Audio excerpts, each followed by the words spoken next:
মাদারীপুরের এমপি সাহেব ফানসালা সাহেব আমায় খুব স্নেহ করেন। উনি ওই দিন যাচ্ছেন, ওই দিক জঙ্গি এমপি যায়। কি এমপি? জঙ্গি এমপি।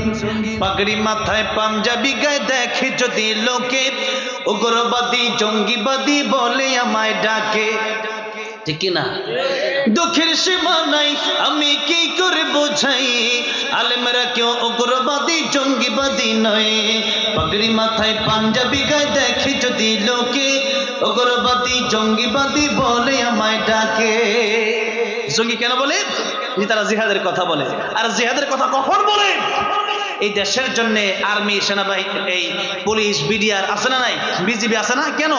দেশ রক্ষার জন্য। দেশ রক্ষার জন্য তারা যে তাদের হাতে গুলি আছে না নাই? এখন যদি কয় তো জঙ্গি কেন? যুদ্ধের জন্য গুলি নিয়ে মাঠে দাঁড়ায় রয়েছে, তো মারাত্মক লেভেলের জঙ্গি। কবে তুই দেশদ্রোহী গেলিগা কেন? এটা দেশ রক্ষার জন্য একজন গুলি নিয়ে দাঁড়াইছে, কামান নিয়ে দাঁড়াইছে।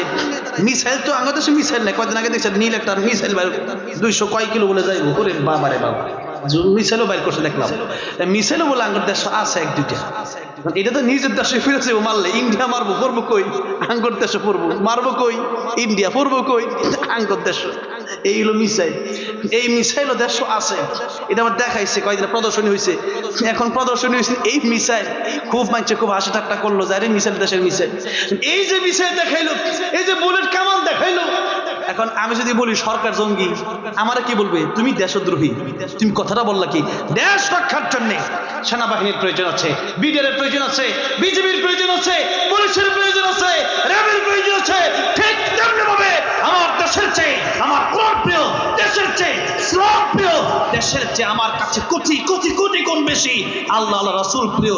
দেশের জন্য যদি একবার জীবন দিতে পারি, আল্লাহ আল্লাহ রাসূলের জন্য, ইসলাম দ্বীন কায়েম করার জন্য, কোরআনের রাত কায়েম করার জন্য হাজার বার জীবন দিতে পারি। ওইটাকে তোমরা জঙ্গি বলো? ওইটাকে জঙ্গি বলো? কারা বলে? যারা দেশের জন্য কামান বুলেট দেখলে জঙ্গি তাদেরকে কয় না। আঙুর কেন কয়? ইসলামের পক্ষে আমরা কথা বলি সেই জন্য বলে। তার মানে মূল সমস্যা ওই জায়গায় না।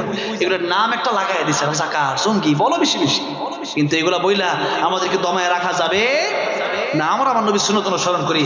তবে মনে রাখতে হবে, বড় পাগড়ি আর বড় জুব্বা হলেই হুজুর হওয়া যায় না। এরকম বহু জুব্বাওয়ালা সৌদি আরবে আছে।